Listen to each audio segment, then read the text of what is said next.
nggak cerita horor, jadi mari kita cerita horor. Kali ini cerita horornya ini dari pengalaman driver ojek online. Kita sebut saja tokonya namanya Rudy ya. Rudy ini mendapatkan tawaran pekerjaan di Pulau Dewata, Bali. Wah, menarik banget kan, kerja di Bali, kerja apaan tuh? Dicari tahu, akhirnya ternyata menjadi driver ojek online. Langsung lah, nggak pakai lama, Rudy langsung terbang ke Bali. Nggak terbang, maksudnya naik pesawat, emangnya Rudy burung terbang. Nah, terus sampailah di Pulau Dewata, Bali. Terus dia langsung melaksanakan tes. Nggak tahu gue tes apaan, emang gue Rudy, nggak usah tanya gue deh. Setelah melakukan rangkaian tes, Rudy ini akhirnya diterima. Nah, terus habis itu dia nggak langsung kerja, seminggu setelahnya dia mau keliling-keliling ngafalin jalan-jalan yang ada di Bali sekaligus cuci mata, lihat bule-bule. Ya ilah Rudy, bisa aja lu.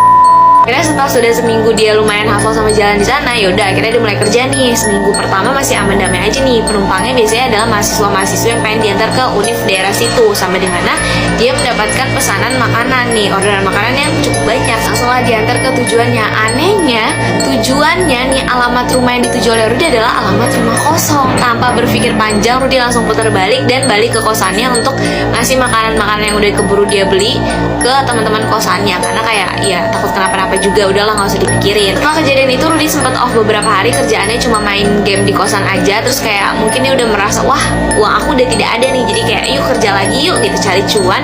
Baru banget dia nyalain aplikasi driver ojolnya ini, langsung dapat orderan makanan. Itu pas banget azan maghrib, terus langsung dibeli sama dia, terus langsung menuju ke alamatnya. Ternyata itu adalah perumahan elit. Pas masuk ada satpam dong ya kan, sapa dulu, Pak mau antar makanan, permisi. Terus kata bapaknya, iya masuk aja Mas, silahkan. Setelah sampai rumah yang dituju, akhirnya si Rudy kan ngechat lewat aplikasinya, terus juga sempet nelfon karena di chat nggak dibalas. Terus akhirnya dijawab sama yang pesan, kayak Mas udah di mana, ditanyain kan. Terus kayak oh saya udah di depan Mbak, saya udah mencet-mencet bel juga. Terus kata si yang belinya kayak oh ya sebentar saya turun ya. Dalam masa itu keluar wanita berumur 20-an, dia pakai kaos lengan pendek sama hot pants, terus ngasih uang ke Rudy. Terus kayak dalam hati Rudy, wah gede banget. Apanya? Nominal uangnya. Akhirnya dia bilang, loh Mbak ini uangnya nggak ada kembalian. Oh ya udah sebentar saya masuk lagi ke dalam untuk ambil uang pas ya, kata si Mbak Cici ini. Terus si Rudy bilang, ini sekalian aja bawa makanannya ke dalam.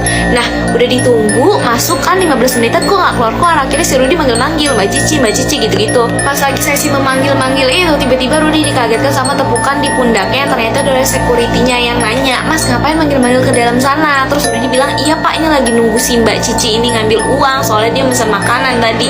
Terus langsung ditarik sama security-nya, coba sini dulu deh Mas. Terus kenapa Pak? Masnya nggak tahu itu tuh rumah udah kosong, pemilik rumahnya udah meninggal dan keluarganya udah pindah setahun yang lalu. Gak percaya, disuruh dibantu kan. Dia bilang, kok masa iya sih Pak, orang tadi itu ada mbak-mbaknya kok keluar, dia ngasih uang nominalnya itu gede, jadi saya minta uang pas, makanya masuk lagi ke dalam.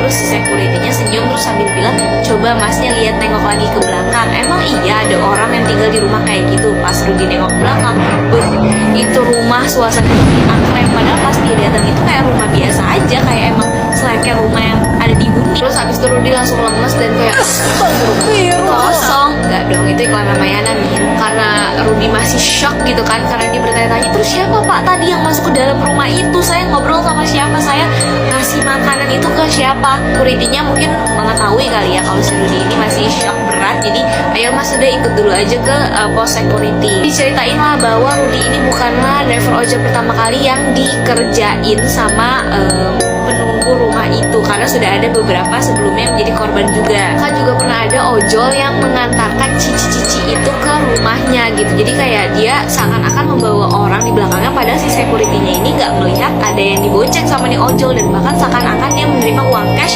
dari si penumpang alias si cici-cici ini, padahal itu kosong yang dipegang.